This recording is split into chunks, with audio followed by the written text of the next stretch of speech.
జగన్మోహన్ రెడ్డి రోజు సినిమా చూపిస్తాడో, గంట గంటకు చూపిస్తాడో, సంవత్సరానికి చూపిస్తాడో అని చెప్పుకోవడం తప్ప నువ్వు చూపించే సినిమా ప్రజలు చూస్తానికి ఈరోజు సిద్ధంగా లేదు.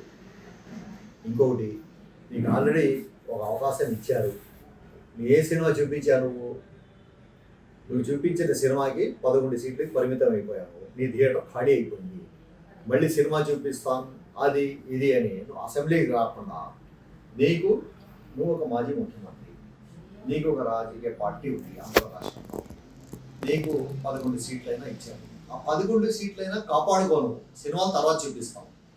నువ్వు మాటికి నేను అది చేస్తాను ఇది చేస్తాను నేను సినిమా చూపిస్తానంటే అంకుశం సినిమా చూసావో లేదో నువ్వు. దాంట్లో రామిరెడ్డి విలన్కి చార్మినార్ దగ్గర తరిమి కొడతారు. అలాగే నువ్వు మాట్లాడితే సినిమా చూపిస్తానంటే ప్రజలు నీకు తప్పకుండా సినిమా చూపిస్తారు.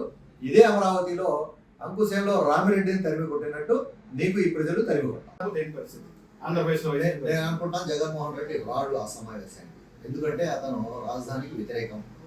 మంచి రాజధాని ఇక్కడ కడుతుంటే దాన్ని 5 సంవత్సరాలు అడ్డుకొని నాశనం చేసిన వాడు జగన్మోహన్ రెడ్డి. కాబట్టి రాడు. వచ్చినా కూడా అతను వచ్చినా రాకపోయినా ఒకటే ఈ రాజధాని విషయంలో.